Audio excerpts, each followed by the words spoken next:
YCP మాజీ speaker అయినటువంటి తుమ్మినేని సీతారాం పరారిలో ఉన్నారు. ఏదైతే శ్రీకాకుళం జిల్లాలో 4 కోట్లు విలువ చేసేటువంటి భూ కబ్జాలో కూడా అటు తుమ్మినేని సీతారాంతో పాటు అతడి భార్య వాణి, కొడుకులు వీళ్ళ ముగ్గురు కూడా ఈ కేసులో నిందితులుగా ఉండడము, ఆ పోలీసులు కూడా దీనిపైన విచారణ జరిపిన తర్వాత ఆదివారం కూడా దీనిపైన పూర్తిగా వివరణ ఇవ్వడం జరిగింది. అయితే దాని తర్వాత అరెస్టు తప్పదనే నేపథ్యంలోనే అటు తుమ్మినేని ఫ్యామిలీ కూడా దీంట్లో నిందితులుగా ఉన్నారు. కాబట్టి వీళ్ళ ముగ్గురు కూడా ఈ రోజు తెల్లవారుజామున అంటే సోమవారం ఉదయం 3 గంటలకు వాళ్ళ ఇంటి నుంచి అద్దెకి ఉంటున్నటువంటి ఇంటి నుంచి కూడా పరారయ్యారంటూ కూడా అటు పోలీసులు చెప్తున్నటువంటి పరిస్థితి. అయితే ఇంట్లోనే అటు కార్లు ఉన్నప్పటికీ కూడా ఇనోవా కార్ని అద్దెకి తీసుకొని ఉదయం వాళ్ళ ఇంట్లో నుంచి వెళ్ళిపోయారని, వెళ్ళిపోయే సందర్భంలో కూడా వాళ్లకు సంబంధించినటువంటి ఫోన్లను కూడా ఇంట్లోనే వదిలి వెళ్ళిపోయారంటూ కూడా అటు పోలీసులు చెప్తున్నారు.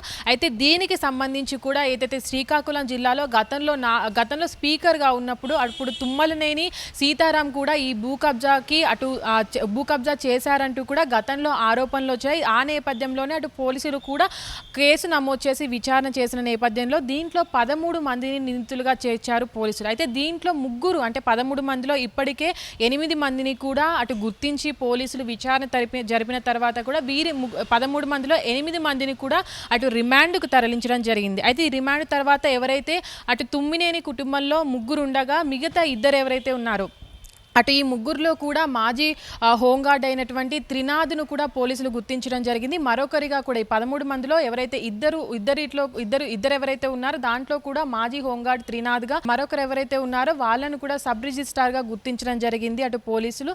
అయితే ప్రస్తుతానికి కూడా ఈ 13 మందిలో ఇప్పటికే 8 మందిని కూడా అరెస్ట్ చేయడం జరిగింది. దాంట్లో మిగతా 5గురు ఎవరైతే ఉన్నారో దాంట్లో ముగ్గురు అటు తుమ్మినేని కుటుంబానికి చెందిన వారు. వాళ్ళ శ్రీమతి అయినటువంటి వాణి, అటు కుమారుడు, ముగ్గురు కూడా దీంట్లో నిందితులుగా ఉన్నారు. అయితే ఇప్పటి వరకు కూడా పోలీసులు అంత దగ్గరగా ఉన్నప్పటికీ, కేసు నమోదు చేసినప్పటికీ కూడా ఎందుకు వాళ్ళని అరెస్ట్ చేయడానికి ఇంత జాప్యం వహించారని కూడా ఇప్పటి వరకు ఆరోపణలు వస్తున్నాయి. అయితే ప్రస్తుతానికి ఈ కేసులో అంటే న్యాయపరంగా సలహాలు తీసుకోవడానికి మాత్రమే వాళ్ళు వేచి చూశారని కూడా పోలీసులు చెప్తున్నటువంటి పరిస్థితుల్లో కూడా అంటే ఇప్పుడున్నటువంటి ప్రభుత్వం కూడా ఎందుకు వాళ్ళని అదుపులోకి తీసుకోలేదు, వాళ్ళు ఇప్పుడు పారిపోయారంటూ కూడా ఇప్పుడు ఆరోపణలు కురిపిస్తున్నటువంటి పరిస్థితిలో పోలీసులు ఎలాగ ఈ కేసులో ముందుకు వెళ్తున్నారని అయితే చూడాలి. అయితే ప్రస్తుతానికి కూడా తుమ్మినేని కుటుంబంతో పాటు వారి కాలేజ్ ఏదైతే ఇప్పుడు ఈ భూ కబ్జా జరిగిందో ఆ భూ కబ్జా సందర్భంలో కూడా వాళ్ళ కాలేజీకి సంబంధించినటువంటి కొంతమందిని కూడా లెక్చరర్స్ కావచ్చు, అక్కడ పనిచేసే వారెవరైతే ఉంటారో వాళ్ళందరినీ కూడా తీసుకువచ్చి దీంట్లో సాక్షి సంతకాలు పెట్టించిన నేపథ్యంలో కూడా వాళ్ళందరిపైన కూడా ఇప్పుడు పోలీసులు కేసు నమోదు చేశారు. అయితే ఇప్పటి వరకు కూడా చూసినట్లయితే ఏదైతే తుమ్మినేని కుటుంబం పైన ఆరోపణలు వస్తున్నాయో ఆ ఆరోపణల నేపథ్యంలో మరొక దగ్గర కూడా వీళ్ళపైన ఆరోపణలు రావడం జరుగుతుంది. అతను తుమ్మినేని అటు స్పీకర్గా ఉన్నప్పుడు కూడా భూ కబ్జాలు చాలా వరకు జరిగాయని కూడా చెప్పుకొస్తున్నారు. దాంట్లో ముఖ్యంగా అమదాల వలస టీఆర్ఎస్ కళాశాలకు ఆనుకొని ఉన్న 8 సెంట్ల స్థలాన్ని తుమ్మినేని కుటుంబం ఆక్రమిస్తుందని ఆరోపిస్తూ గత నెల ఓ వృద్ధ దంపతులు సీఎంఓ ఎస్పీ నిర్వహించిన ప్రజా పరిష్కార వేదికలో ఫిర్యాదుగా చేశారు. దీంతో డిఆర్ఓ విశ్వేశ్వరరావు అమల వలస తహసీల్దారుకు సర్వే అధికారులకు వెళ్ళి ఇలాంటివి దాదాపుగా 4 సంబంధించినటువంటి కబ్జా ఆరోపణలు కూడా ఉండడం జరిగింది. అయితే స్పీకర్గా ఉన్న సమయంలో టెక్కలి మండలం చింతామణి గ్రామంలో 324 సర్వే నెంబర్లో 23 ఎకరాల భూమిని గ్రామస్తుల నుంచి తమ కుమారుడి పేరుతో బలవంతంగా రాయించుకున్నాడనే ఆరోపణలు కూడా ఇతని మీద ఉండడం జరిగింది. అయితే తుమ్మినేని కుటుంబానికి అత్యంత సన్నిహితుడైన అమదా వలసకు చెందిన ఒక వ్యక్తి మరణించగా ఆయన కుమారుల మధ్య తగాదాలు తలెత్తాయి. వారి ఇళ్లను కూడా తుమ్మినేని భార్య వాణి స్వాధీనం చేసుకున్నారనే ఆరోపణ కూడా ఉంది.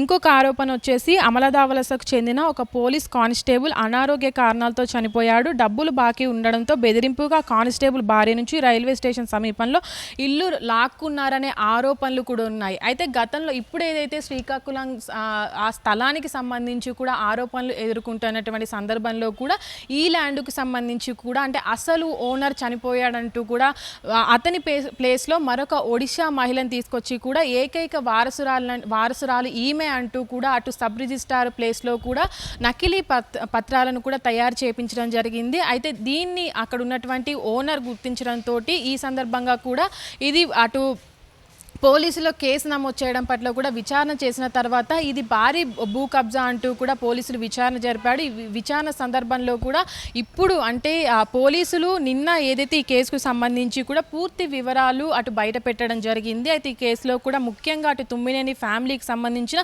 3 నిందితులుగా ఉండడం పట్ల కూడా అరెస్టు తప్పదన్న నేపథ్యంలోనే వీళ్ళ 3 కూడా పారిపోయారంటూ కూడా వీళ్ళ 3 ఫోన్లను కూడా ఆ ఇంట్లో ఏదైతే అద్దె ఇంట్లో ఉంటున్నారో అక్కడే వదిలి వెళ్ళారంటూ కూడా అటు పోలీసులు చెప్తున్నటువంటి నేపథ్యంలో అటు చాలా వరకు కూడా అంటే పోలీసులు కేసు నమోదు చేసిన దగ్గర నుంచి కూడా వీళ్ళని ఎందుకు అదుపులో తీసుకోలేదు అన్న అనుమానాలు కూడా ఇప్పుడు చాలా వరకు వ్యక్తమవుతున్నాయి. వీళ్ళు ఎక్కడికి వెళ్ళారు అన్న కోణంలో కూడా పోలీసులు ఇప్పుడు విచారణ అయితే జరుపుతున్నారు. హిట్ టీవీ యాప్ ఇందులో short news, live news, entertainment shows, movies, digital magazines తో పాటు మీ జిల్లా వార్తలను కూడా ఫ్రీగా చూడొచ్చు.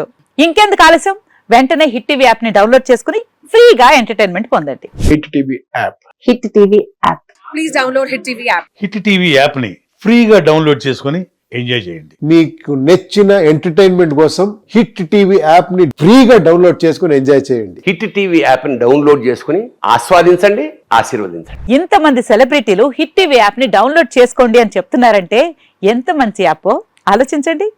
అమెరికా అమెరికా అమెరికా అమెరికాలో చదవాలనుకునే వాళ్ళకి విశ్వసనీయమైన పేరు మన శౌర్య కన్సల్టెన్సీ. UK లో 1 year masters. UK లో 1 year masters. 2 years work permit up to 5 years visa. Contact Saurya Consultancy. Contact 89851 89851.